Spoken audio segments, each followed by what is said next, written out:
तमेव लोकशङ्करं नमामि शङ्करं गुरुं नमामि शङ्करं गुरुं नमामि शङ्करं गुरुं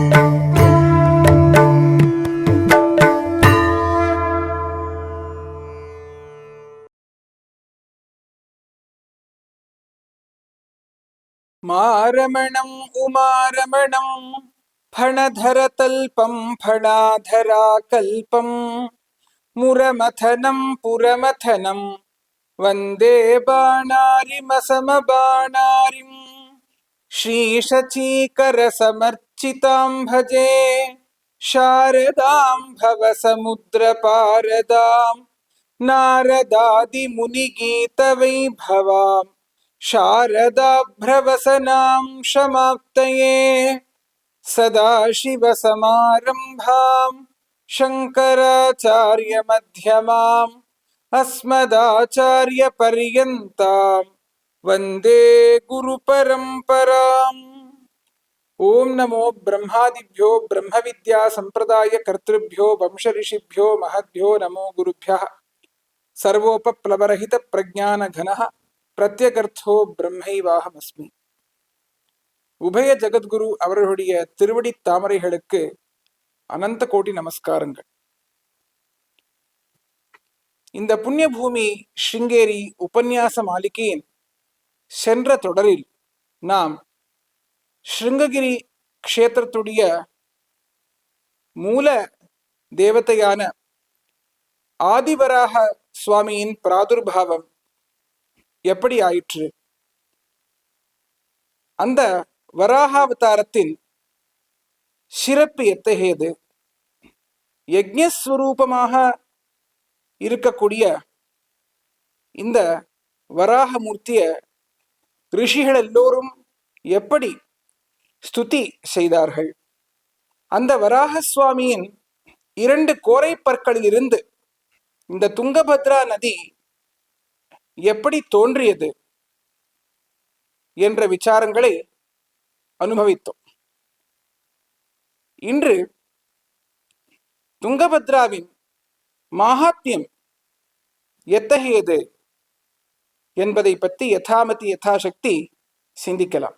18 புராணங்கள்ல ஒன்னா இருக்கக்கூடிய பிரம்மாண்ட புராணத்துல இந்த துங்கபத்ராவுடைய மகாத்மியம் ரொம்ப சிறப்பா சொல்லப்பட்டிருக்கு. ஸ்ரீகிருஷ்ண யுதிஷ்டிர சம்வாத ரூபமா இந்த துங்கபத்ரா மகாத்மியம் அமைஞ்சிருக்கு. அந்த மகாத்மியத்துல ஆதியிலேயே வராக சுவாமியுடைய சிறப்பு சொல்லப்படுறது. ஆஸ்தாய தேகம் ஜகதாமதீஷः क्रोडस्य चान्तर्जलधेर्जले च विमृज्य भूमिं दनुजं निहत्य गोत्रां गृहीत्वा पुनराजगाम. இந்த ஜகத்துக்கு அதீஷனா இருக்கக்கூடிய நாராயணன் வராக அவதாரத்தை எடுத்து ஜலதிக்குள்ள இருந்த இந்த பூமியை சம்பூர்ணமா உத்தரிச்சு இந்த லோகத்துக்கு பரம மங்களத்தை உண்டு பண்ணினார். அத்தகைய அந்த சுவாமி சஹ்யாத்ரி மலையின் ஸ்ரேணியில் உள்ள வேதகிரிக்கு சென்று சிறிதளவு காலம் சிரமம் நீங்க ஓய்வு எடுத்தார். நிக்ஷிப்ய பூமிம் ஜலதௌ யதாவத் ஸ்ரமான்விதோ வேதகிரிம் ஜகாம தஸ்யாங்கஜஸ்வேத ஜலம் பிரபூதம் தம்ஷ்ட்ராஸ்ருதம் புண்ணிய நதி பபூவ. இந்த பூமியை உத்தரிச்ச பகவான் அந்த பூமி எங்க இருக்கணுமோ அந்த இடத்துல வச்சு, அதான பிறகு சிரமம் தீர, அதாவது ஹிரண்யாட்சனை சம்ஹாரம் செய்தார், இந்த பூமியை உத்தரிச்ச அந்த சிரமம் தீரத்துக்காக சிறிதளவு ஓய்வு எடுத்துக்கணும் அப்படிங்கிறதுக்காக வேதகிரிக்கு சென்றாராம். அப்பொழுது அவர் அந்த வேதகிரியின் மீது அமர்ந்தார். அந்த சமயத்துல அவருடைய அங்காங்கங்கள்லேருந்து ஸ்வேத ஜலம், அதாவது வேர்வை தோன்றியது. அவருடைய அங்கங்கள்ல தோன்றின அந்த வேர்வை அவருடைய 2 கோரை பற்களின் வாயிலாக ஒரு புண்ணிய நதியாக பிரவகித்தது. அந்த புண்ணிய நதிதான் துங்கபத்ரா. அந்த துங்கபத்ரா இந்த வராக சுவாமியுடைய கோரை பற்கள்ல இருந்து எப்படி வந்தது அப்படிங்கறத பத்தியும் இந்த புராணம் ரொம்ப அழகா சொல்றது. வாராக வாமதம் ஸ்ட்ராத்தும் துங்கா துங்க பலப்பிரதா சமுத்பூதா நிருபஸ்ரேஷ்ட பத்ரா தக்ஷிணதம்ஷ்ட்ரதா. இந்த வராகமூர்த்தியுடைய வாமதம்ஷ்ட்ரா, அதாவது இடது கோரைப்பல், அந்த சுவாமியுடைய இடது கோரைப்பல்லிருந்து துங்க பலத்தை, அதாவது உத்தமமான பலத்தை கொடுக்கக்கூடிய துங்கா அப்படிங்கக்கூடிய நதி தோன்றியது. அப்புறமா அவருடைய வலது தம்ஷ்ட்ரா, அவருடைய தக்ஷிண தம்ஷ்ட்ராவிலிருந்து பத்ரா அப்படிங்கக்கூடிய நதி தோன்றியது. இந்த துங்கா பத்ரா அப்படிங்கக்கூடிய 2 நதிகளும் வெவ்வேறா நமக்கு தென்பட்டாலும் அவை இரண்டும் ஒன்றுதான் என்று சுரர்கள் சொல்கின்றார்கள். துங்கபத்ராம் சுராஃப் ப்ரோச்சுஹு ஏகைவேதி நிருபோத்தமா. ஸ்ரீ கிருஷ்ணர் யுதிஷ்டிரர் கிட்ட சொல்றார், சுரர்கள்லாம் இந்த துங்கபத்ராவை ஒண்ணு அப்படின்னு சொன்னா அந்த துங்கபத்ரா ஒன்னா இருக்கக்கூடிய காரணத்தினாலதான் நாம் இன்னைக்கு ஸ்ருங்ககிரியில துங்கா அப்படிங்கக்கூடிய பெயர்ல ஓடக்கூடிய நதிய துங்கபத்ரா அப்படின்னு தான் சொல்லுவோம். அந்த காரணத்தினாலதான் நம்ம ஆச்சாரியுடைய விருதாவளியில துங்கபத்ரா தீரவாசி அப்படின்னே இருக்கு. அதனால் துங்கானாலும் துங்கபத்ரா தான், பத்ரானாலும் துங்கபத்ரா தான். இது ரெண்டுத்திலையும் வித்தியாசம் கிடையாது. இந்த துங்கா அப்படிங்கக்கூடிய நதி சாட்சாத் நாராயண ஸ்வரூபமா இருக்கு. பத்ரா அப்படிங்கக்கூடிய நதி சாட்சாத் பரமேஸ்வரனுடைய ஸ்வரூபமா இருக்கு.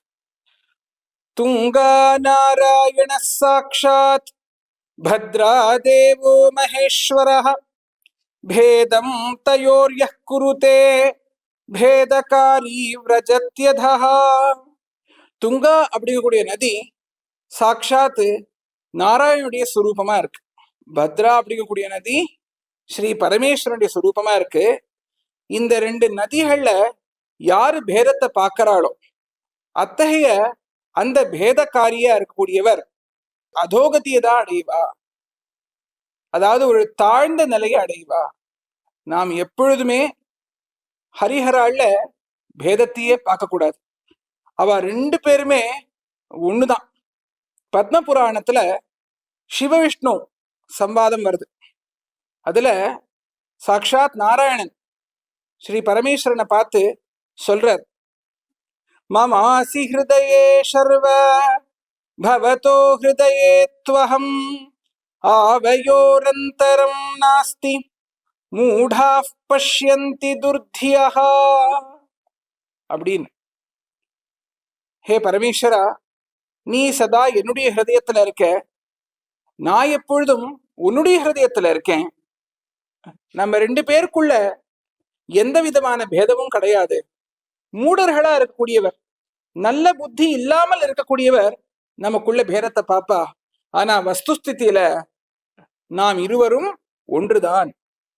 அப்புறம் முன்னாடி அதே நாராயணன் சொல்றார், ஏ பேதம் விததத்யத்தா ஹ்யாவயோரேக ரூபயோஹ கும்பீபாகேஷு பச்யந்தே நராஹ் கல்பசஹஸ்ரகம்.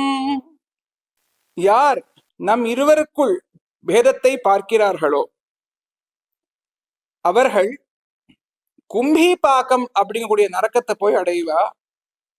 அந்த நரக்கத்துல அவ ஒரு கல்பசஹஸ்ர பரியந்தம் இருப்பா அப்படின்னு சாக்ஷாத் நாராயணனே ஸ்ரீ பரமேஸ்வரனை பார்த்து சொல்றார். சங்கர பகவத் பாதர் அவருடைய பிரஷ்னோத்தர ரத்னமாலிகையில கோ பகவான் அப்படிங்கக்கூடிய கேள்விக்கு சங்கர நாராயணாத்மை கஹா மகேஷா பகவான் அப்படின்னு சொல்லி பதில் சொல்றேன்.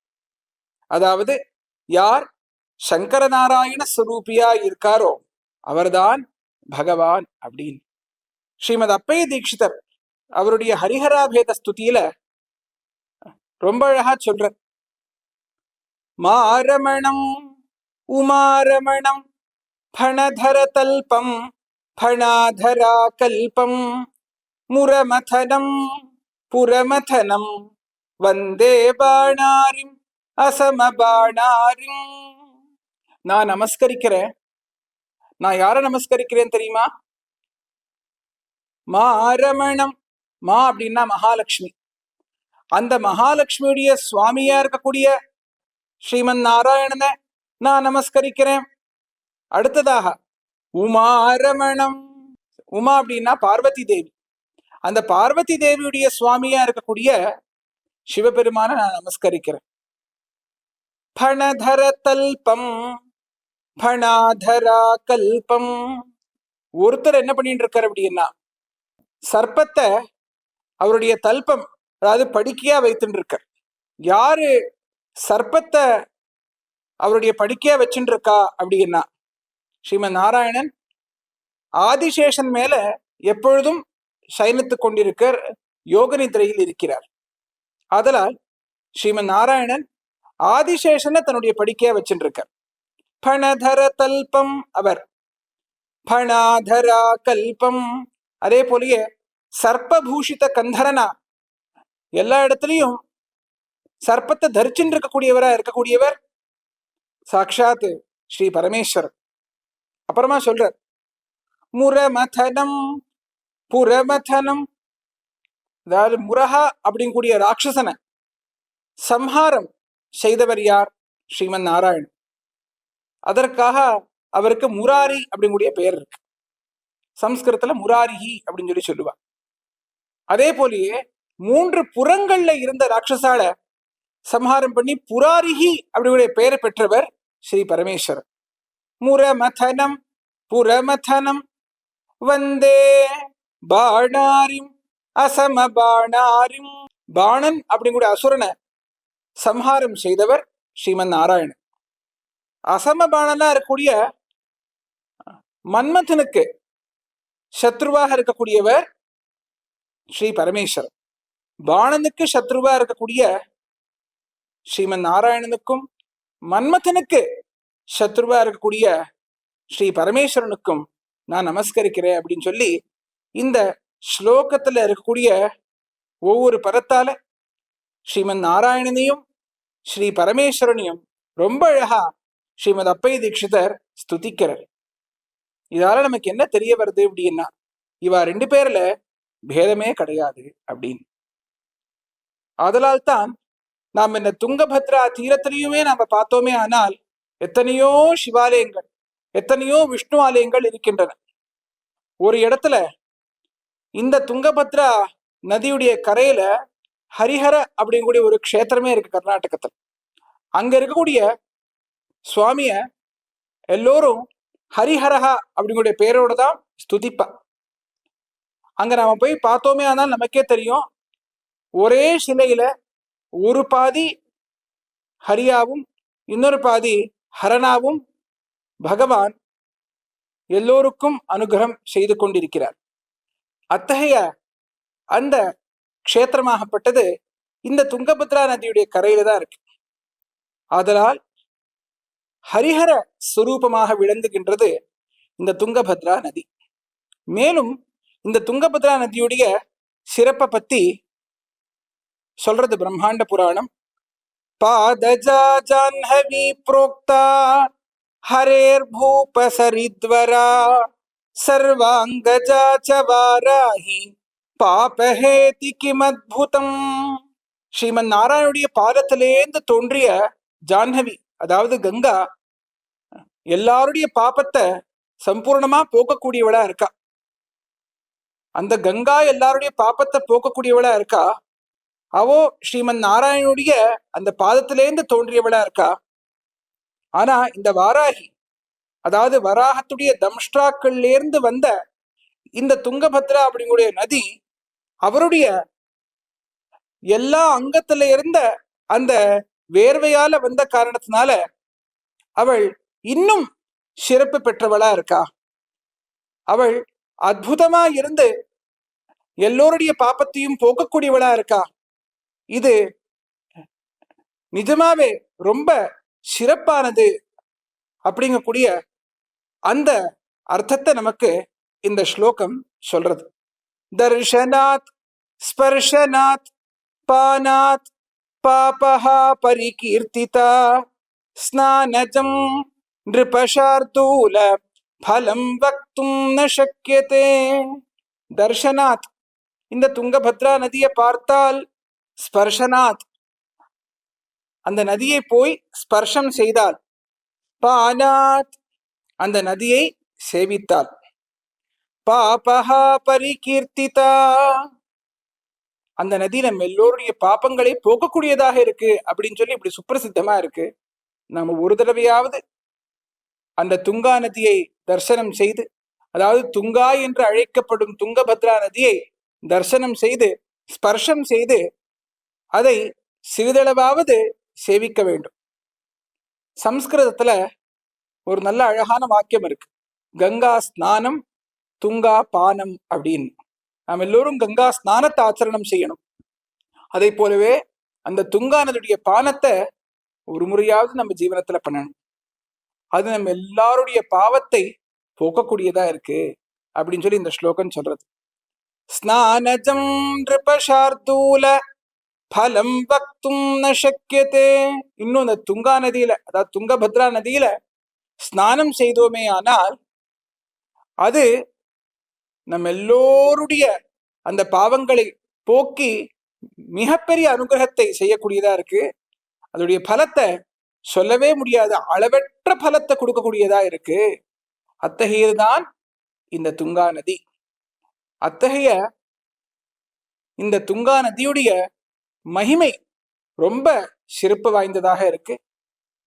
மேற்கொண்டு வரும் தொடரில் இந்த துங்கபத்ரா நதியுடைய சிறப்பு இன்னும் எவ்வாறு இருக்கு, இந்த துங்கபத்ரா நதியை போற்றி நம் தட்சிணாம்நாய ஸ்ருங்ககிரி சாரதா பீட்டத்துடைய 34வது ஜெகத்குருவாக விளங்கிய அனந்த ஸ்ரீபூஷித ஸ்ரீ சந்திரசேகர பாரதி சுவாமிகள் துங்கா ஸ்தவத்தில் இந்த நதியுடைய சிறப்பை எவ்வாறு கூறியிருக்கின்றார்கள் என்பதை பற்றி அனுபவித்து ஆனந்தம் பெறலாம் என்று கூறி விடை பெறுகிறோம். நம சங்கராய்.